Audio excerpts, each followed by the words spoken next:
Tupac, not Orlando. He said that Big Dre, he was about 400 pounds, so Orlando, he couldn't get a clear shot if he leaned over Big Dre.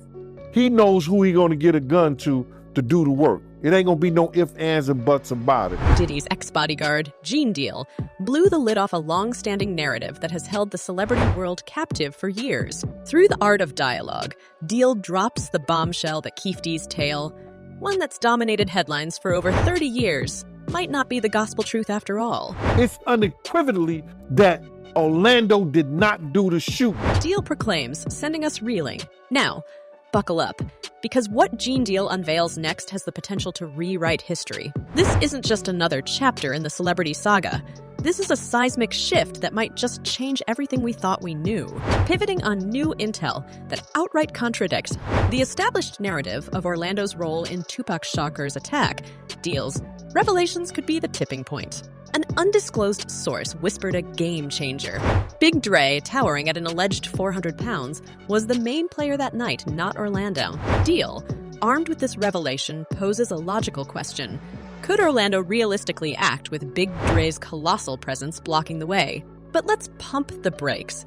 Before we're swept away, we need to gauge the validity of this explosive claim. Why now? What's the informant's play? Intentions of legal salvation? Settling a score? Why did he make those comments?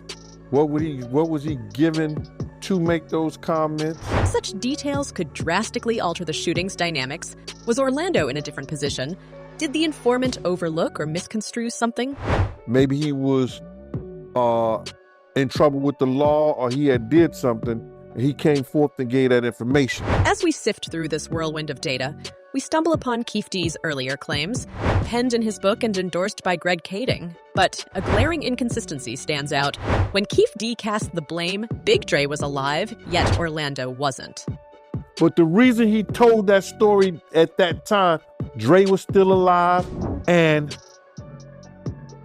Orlando was dead.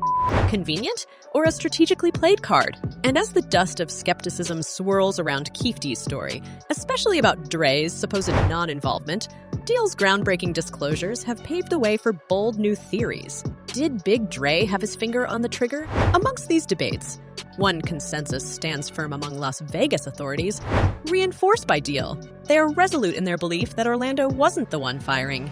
In the light of these findings, what once seemed a clear-cut case around Tupac Shakur's shooting is now thrown into stark relief. With Gene Deal's revelations, we're left teetering on the edge of a narrative upheaval, poised to dive into a renewed investigation. The question remains, are we on the brink of uncovering the final truth? Only time will tell. As the night of September 7, 1996 unfolded, it set the stage for a sequence of events that would etch themselves into the annals of history. The post-Tyson fight euphoria in Las Vegas had created an electric atmosphere, charged with celebrity presence and the pulsating beats of impending celebrations. Among those basking in Tyson's swift victory was Tupac Shakur, present ringside.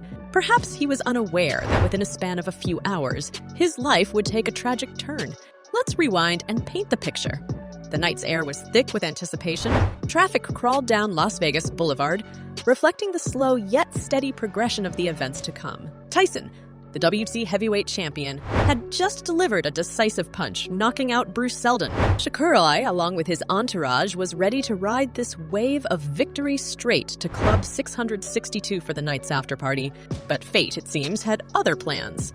As Shakur and his entourage navigated the mid-GM Grand Lobby, a face from a recent altercation surfaced. Orlando Anderson. Just days earlier, Anderson was allegedly involved in an incident at Lakewood Mall's Foot Locker, where a death row affiliate was robbed of his medallion. Recognizing him, Shakur and his entourage confronted Anderson, leading to a physical altercation. This moment, seemingly insignificant then, would later be scrutinized as a catalyst for what was to follow. Rumble with a Crip gang member from South Central. Knight claims he only tried to break it up. Fast forward to the intersection just a block from the Strip, a pivotal juncture where the night's joy turned to horror. As Knight and Shakur, seated in the BMW, waited for the light to change, a white Cadillac pulled up. As they were in the white Cadillac, Mr. Davis took the gun that he had obtained and provided it to the passengers in the rear seat of the vehicle. From it, a hail of bullets rained down, hitting Shakur 4 times. This wasn't just an attack. It was a moment that stopped time as the screams and screeching tires underscored the gravity of what had transpired. Within those fateful seconds, the life of one of hip-hop's most influential figures hung in the balance. Metro Police showing this diagram Friday with Orlando Anderson, Davis's nephew, and DeAndre Smith in the back seat. Now, here's where the narrative takes a twist. For 30 years, the finger pointed squarely at Orlando Anderson. But Gene Deal, standing tall with his new revelations, shakes the foundation of this widely accepted story. He posits, could Orlando realistically act with Big Dre's colossal presence blocking the way? This isn't a rhetorical question. It's a challenge to the established narrative, a prompt to reconsider the events of that night. Keefe Dee, in his book, had painted Orlando as the gunman. But with Deal's new information suggesting Big Dre's involvement, we're compelled to re-examine the pieces of this puzzle. Was Orlando merely a scapegoat? If Big Dre, with his imposing presence, was indeed the main player, could Orlando have played the role attributed to him? So Orlando shot across Dre? He leaned over on the window, we rolled down the window, popped. The aftermath of the shooting left more questions than answers. 6 days later, the world woke up to the heart-wrenching headline in the New York Times. Tupac Shakur, 25, rap performer who personified violence, dies. A line that captured not just the end of a life, but the culmination of a series of events that have remained shrouded in mystery.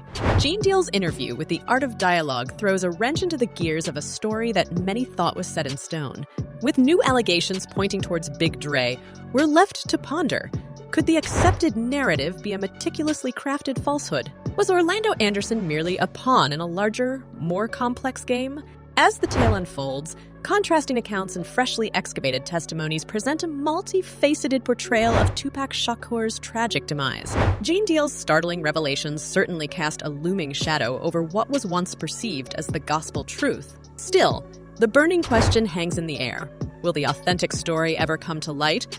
Or will it remain cloaked in the enigmas of that ill-fated September evening? For those on the hunt for clarity, it all zeroes down to the motives and undercurrents of the tumultuous hip-hop sphere in the 90s. One must ponder, what drove Keefe Dee to stick to his tale with such tenacity over the decades? It's a historical fact that misinformation can be a powerful tool, often deployed strategically to divert focus, shield oneself, or even others. Within the treacherous realms of gang alliances and the intricate web of relationships, could Keefe Dee's steadfast narrative stem from a deeper fear of the repercussions of truth-telling?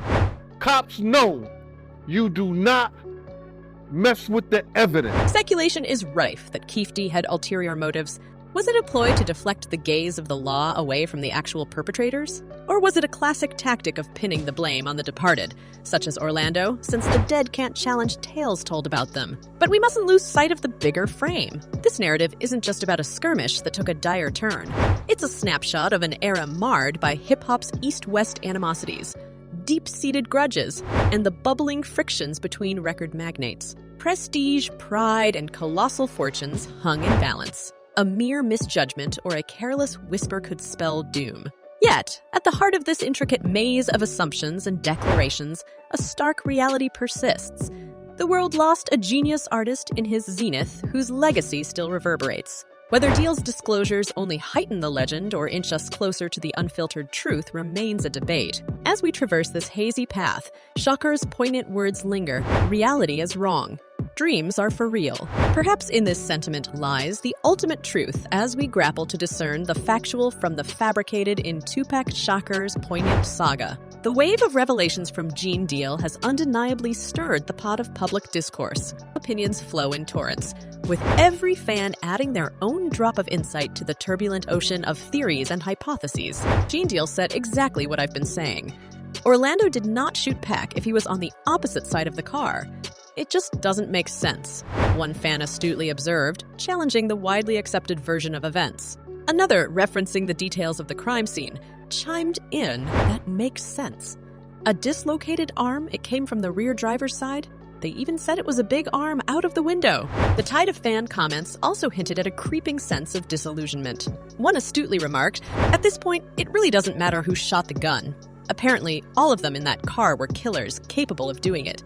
So it was probably the person who had the best shot, which sounds like Big Dre. Corroborating this theory, they added that one of the outlaws saw a big black arm out of the window. One thing's certain, the discussion is far from over. The divide in opinion from affirming Deal's claims to clinging to the long-standing beliefs about that night has invigorated a fresh debate on a 3-decade-old mystery. While the general consensus veers towards skepticism of the established narrative, the nuances in each comment enrich the dialogue. Gene Deal's revelations have added another layer to this long-standing mystery. What's your perspective? Was it Big Dre or Orlando behind Tupac's tragic end? Share your thoughts in the comments below. Has this reshaped your view on that night's events? We value your insights, so jump into the conversation.